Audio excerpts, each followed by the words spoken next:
To our top news headlines. New this morning, we now know the name of the person charged in a Saturday night shooting in Mercer County. Kadesha Burch is charged with attempted murder and 5 counts of wanton endangerment after she allegedly shot a man at a home on Perryville Road in Harrodsburg. According to officers, a man found on scene was taken to a nearby hospital to treat non-life-threatening injuries. Burch is being held in the Boyle County Detention Center on a $50,000 bond. 4 days. That's all the time Kadesha Burch had to taste freedom before her life was brutally cut short. 4 days between walking out of jail on December 23rd, 2024, and becoming the victim of a murder so calculated that it would expose dangerous gaps in our justice system. This is a story of a 31-year-old mother from Springfield, Kentucky, whose desperate act of self-defense landed her behind bars while her abuser walked free. It's the story of a woman who fought to protect herself, only to discover that the system designed to serve justice had failed her completely. What you're about to hear isn't just another true crime story. It's a stark reminder of how quickly hope can turn to horror. Kadesha's final days were filled with Christmas joy and dreams of a fresh start. She had no idea that while she was planning her future, her past was plotting her destruction. By the end of this story, you'll understand why Kadesha's case has become a rallying cry for domestic violence reform. You'll discover the shocking details of how her killer funded his deadly mission and the terrifying lengths he went to ensure his plan would succeed. A Milwaukee man is arrested in Kentucky after police there say he shot 2 women and killed one of them. That happened Friday morning, but as our Stephanie Quirk explains, the crimes he's accused of actually started Christmas Day right here in Milwaukee. Steph's here now in studio. Yeah, Sam, 23-year-old Roosevelt Davis is in custody in Kentucky right now, charged with murder. But court documents say the guns he used in this shooting were bought with money stolen in Milwaukee. Welcome back to True Crime Station, where we dive deep into cases that demand our attention and shed light on important social issues. I'm your host, and I want to thank each of you for being part of our community of truth seekers. Today's case is particularly significant because it highlights critical failures in our justice system that we all need to understand. If this is your first time here, make sure to subscribe and hit that notification bell. We cover cases that not only tell compelling stories, but also educate us about the world around us. Drop your thoughts in the comments below as we go through this case. Your perspective helps build our community of awareness and support for these important issues. Kadesha Burch was the kind of person who made everyone around her feel better. At 31, she had built a life centered around service to others and devotion to her 2 children. She was a devoted mother who put her children's needs above everything else. This was the woman Roosevelt Davis III encountered in early 2022. Davis, a former football player from Wisconsin, seemed charming at first. Like many abusers, he didn't reveal his true nature immediately. Instead, he drew her in with attention and affection. Boom, boom. Oh, shit.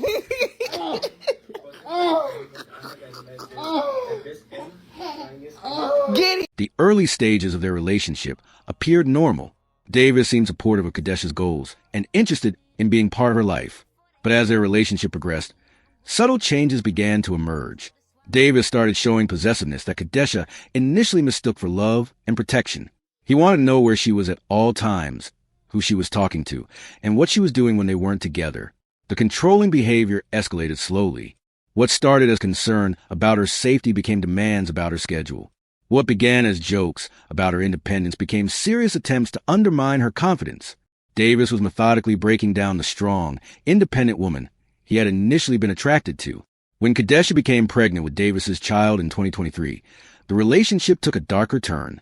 Pregnancy often marks a turning point in abusive relationships, as abusers recognize that their victims are now more vulnerable. For Davis, Kadesha's pregnancy became another tool of control. The birth of their child marked the beginning of the most dangerous phase of their relationship. Physical violence entered the relationship after the baby's arrival. Davis no longer bothered to hide his true nature. The violence wasn't random or impulsive. Davis used calculated intimidation tactics, threats, and their newborn child to maintain absolute control over Kadesha. For Kadesha, the realization that she was trapped in an abusive relationship was devastating. She had always been strong, independent, and capable of handling challenges. But Davis had systematically stripped away her confidence and isolated her from the people who could help her. The woman who had once been a pillar of strength in her community now found herself walking on eggshells in her own home, calculating every word and action to avoid triggering Davis's rage. She was living in constant fear, not just for herself but for her children. By October 2024, Kadesha Burch was living in constant terror. The man she had once trusted had become her greatest threat, and the violence in their relationship had escalated to life-threatening levels. Davis's control over her had become absolute, and his willingness to use physical force had reached a point where Kadesha genuinely feared for her life. The abuse had progressed beyond psychological manipulation.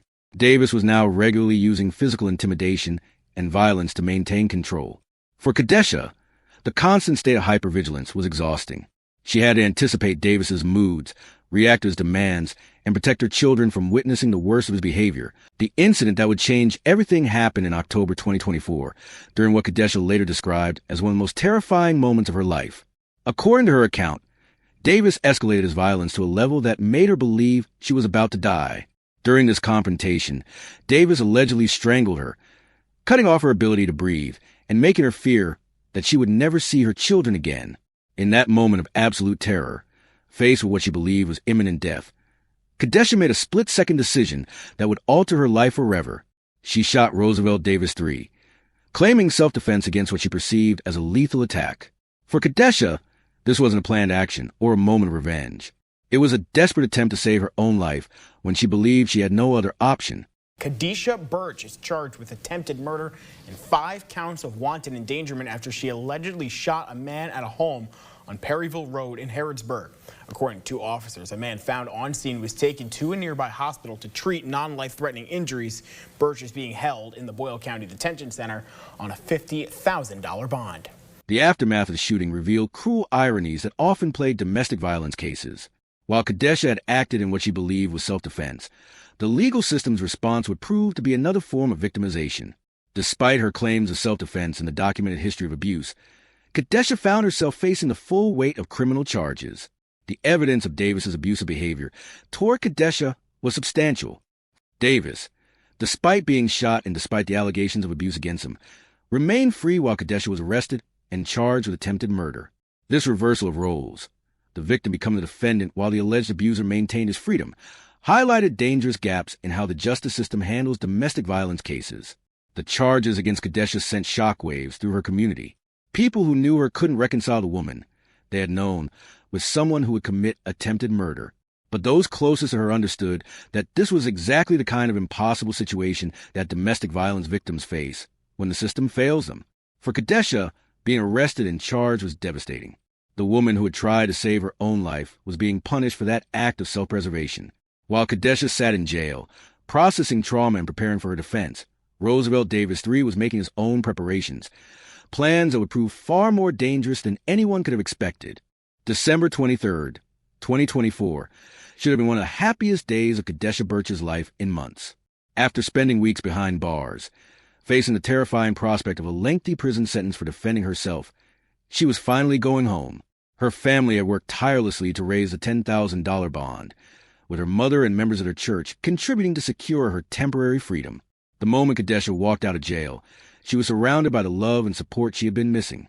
Her children, who had been staying with family members, were overjoyed to have their mother back. For Kadesha, the feeling of freedom was overwhelming. After weeks of living in a cell, even the simple act of choosing what to wear felt like a luxury. But Kadesha's freedom came with conditions and ongoing stress. She still faced serious criminal charges, and her legal battle was far from over. Despite the legal challenges ahead, Kadesha began making plans for a fresh start. She had learned from her experience with Davis that staying in the same location where he could easily find her was dangerous. She started discussing relocation plans with her family, looking at options that would allow her to start over in a place where she and her children could feel safe. The Christmas season took on special meaning for Kadesha and her family. This was their first Christmas together in months, and they were determined to make it memorable. Kadesha threw herself into creating positive experiences for her children, who had been through so much upheaval. As Christmas Day approached, Kadesha felt something she hadn't experienced in a long time. Hope. She was with her children. She had community support, and she had concrete plans for starting over. What Kadesha didn't know was that her hope was being watched from a distance. While she was planning her future, Roosevelt Davis III was making very different kinds of plans. While Kadesha Burch was celebrating Christmas with her family and planning for a hopeful future, Roosevelt Davis III was planning one of the most chilling murder plots imaginable. Davis's actions during this period revealed the calculated nature of his violence. This wasn't a crime of passion or spontaneous anger. Every step he took was deliberate, planned, and designed to ensure that his ultimate goal, killing Kadesha, would be achieved. The first phase of Davis's plan was shocking.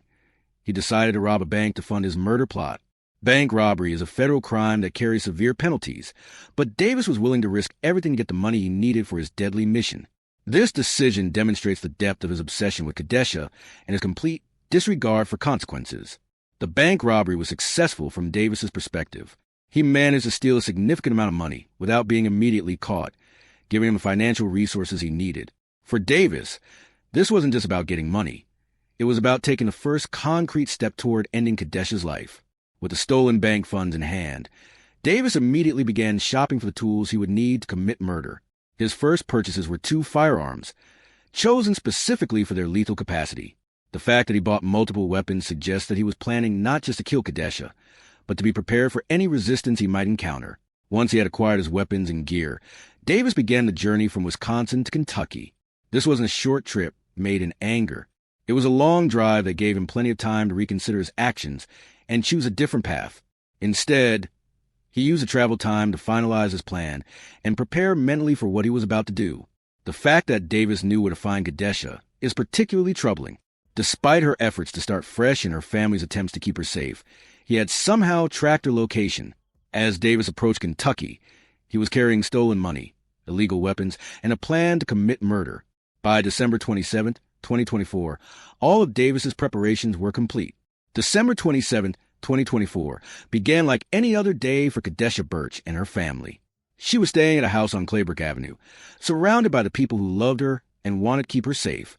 The Christmas celebrations were still fresh in everyone's minds, and there was a sense of normalcy that had been missing from their lives for months. But Roosevelt Davis III had different plans for that day.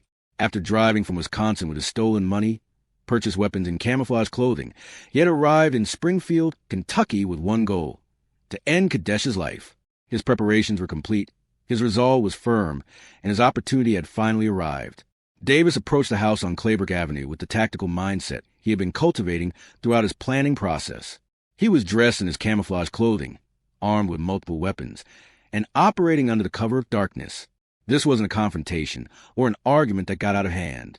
This was a planned assassination carried out by someone who had spent considerable time and resources preparing for this moment. The break-in itself was swift and violent. Davis forced his way into the house, where Kadesha and her family believed they were safe.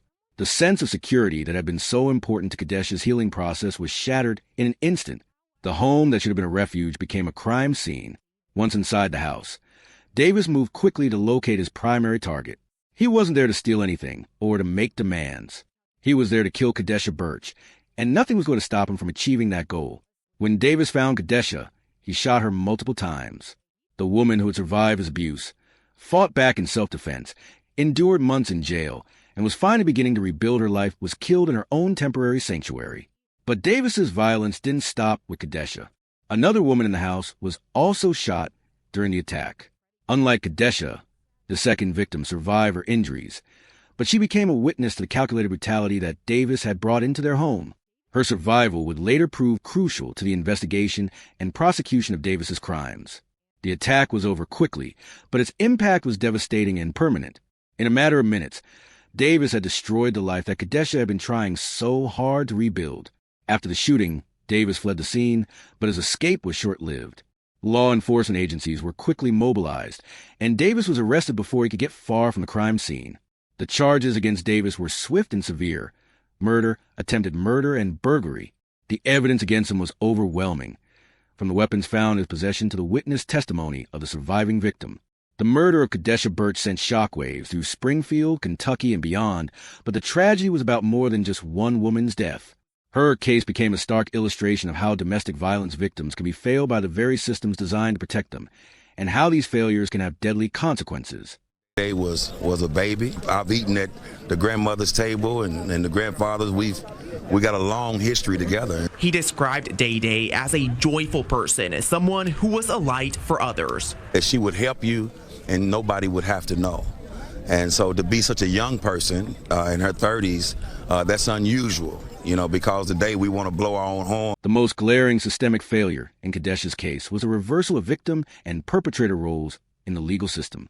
When Kadesha shot Davis in what she claimed was self-defense, she became the one facing criminal charges while her alleged abuser remained free. This reversal is unfortunately common in domestic violence cases, where victims who fight back are often treated more harshly than their abusers. The decision to charge Kadesha with attempted murder while allowing Davis to remain free created a dangerous situation that ultimately cost her life. While she was in jail, unable to protect herself or plan for her safety, Davis was free to plan his revenge. The system that should have been evaluating the threat he posed to her safety instead treated him as the victim of her violence. Legal experts who examined Kadesha's case pointed out that domestic violence situations require specialized understanding and training to handle properly. The dynamics of abusive relationships, the psychological impact of prolonged abuse, and the legitimate fear that drives victims to fight back are complex issues that require more than standard criminal justice responses. The failure to recognize Davis as a continuing danger to Kadesha had fatal consequences. The case also highlighted problems with how domestic violence victims are supported during legal proceedings. Kadesha was fighting not just for her freedom but for her life, yet she was navigating a system that seemed designed to work against her interests. The resources available to help domestic violence victims understand their legal options and protect themselves during court proceedings proved inadequate in her case. Mental health professionals who work with domestic violence victims pointed out that Kadesha's case illustrates why leaving an abusive relationship is often the most dangerous time for victims. Statistics show that domestic violence victims are at highest risk of being killed when they try to leave their abusers. Yet the support systems for victims during this critical period are often insufficient. What makes Kadesha's case particularly tragic is that it was preventable. If the system had properly recognized the threat Davis posed, if adequate protection measures had been put in place, if the complexities of domestic violence had been better understood and addressed, she might still be alive today. Her death serves as a powerful reminder of the urgent need for reform in how we handle domestic violence cases. Kadesha Burch's story didn't end with her death. In the days, weeks, and months that followed her murder, her case became a catalyst for important conversations about domestic violence, victim protection, and systemic reform. The woman who had been failed by the system in life became a powerful voice for change in death. Her family, devastated by their loss, made the difficult decision to speak publicly about what had happened to Kadesha. They shared details about her life, her struggles with Davis, and her fight for justice, hoping that her story might prevent other families from experiencing similar tragedies. Their courage in speaking out during their time of grief helped ensure that Kadesha's death would have meaning beyond the immediate tragedy. Domestic violence advocacy organizations embrace Kadesha's case as a teaching tool and a call to action. Her story illustrated so many of the problems they have been trying to address. The way victims are often criminalized for defending themselves, the lack of adequate protection during legal proceedings, and the deadly danger that victims face when trying to leave abusive relationships. Organizations use her case to push for legislative changes and increase funding for victim services. Legal professionals began using Kadesha's case in training programs to help law enforcement officers, prosecutors, and judges better understand complexities of domestic violence cases. Her story became a stark example of how well-intentioned legal processes can actually endanger the people they're meant to protect. Kadesha's case also sparked important conversations about the intersection of race, gender, and domestic violence. Many observers noted that as a Black woman, Kadesha faced additional barriers in getting help and being believed by the system. Her story highlighted the need for culturally competent responses to domestic violence that take into account the unique challenges faced by women of color. The most important lesson from Kadesha's story is that domestic violence is not just a private matter between two people. It's a public safety issue that requires coordinated community response. Her case showed that when systems fail to work together effectively, the consequences can be deadly. People in Washington County gathered tonight to honor a woman who was shot and killed inside her home last week. This is Wave News at 11. I'm Noelle Friel. Police say Roosevelt Davis III robbed a bank in Wisconsin and then traveled to Kentucky, where he shot and killed Kadesha Burch, also shooting and wounding her mother. Wave News reporter Fernando Garcia Francischini was at the candlelight vigil held in Burch's memory tonight. He joins us with how the community is remembering her. This family is intermingled into my personal family. Kadesha Burch was known by many in Springfield, and that was clear Sunday night when people from all over came together for a vigil in her memory. KSB says Burch was shot and killed inside a home on Claybrook Avenue on December 27th. For those of us hearing Kadesha's story, the lessons are clear. We must do better. We must believe victims when they tell us they're in danger. We must ensure that the systems designed to protect them actually do so. We must recognize that domestic violence affects entire communities, not just individual families. Kadesha was more than just a victim of domestic violence. She was a devoted mother who worked at a daycare because she loved caring for children. She was an active member of her church community who showed up for others in their times of need. She was a woman who ran a small business to provide better opportunities for her family. She was someone who fought to protect herself when she felt her life was in danger, and someone who never stopped hoping for a better future for her children.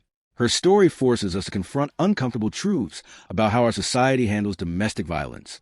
It shows us that the people we trust to protect victims can sometimes become the very systems that endanger them. It demonstrates that the moment when a victim tries to leave an abusive relationship is often the most dangerous time, yet it's also when they may receive the least protection. The man who killed Kadesha, Roosevelt Davis III, now faces the consequences of his actions. But no amount of punishment can bring back the life he took or heal the trauma he inflicted on her family and community. The real measure of justice for Kadesha will be whether her death leads to meaningful changes that protect other women in similar situations. If you or someone you know is experiencing domestic violence, please know that help is available. The National Domestic Violence Hotline can be reached 24/7 at 1-800-799-7233, and they have resources available in multiple languages. Local organizations in your community may also provide services like emergency shelter, legal advocacy, and safety planning. Remember to hit that subscribe button if you want to stay informed about cases like Kadesha's that highlight important social issues. Your engagement helps ensure that these stories reach the people who need to hear them. Kadesha Burch's life mattered. Her story matters. And the lessons we learn from her tragedy could save lives in the future. Let's make sure her death was not in vain by working together to create a world where domestic violence victims receive the protection and support they deserve. Thank you for watching True Crime Station. Until next time, stay safe, and remember that awareness can save lives.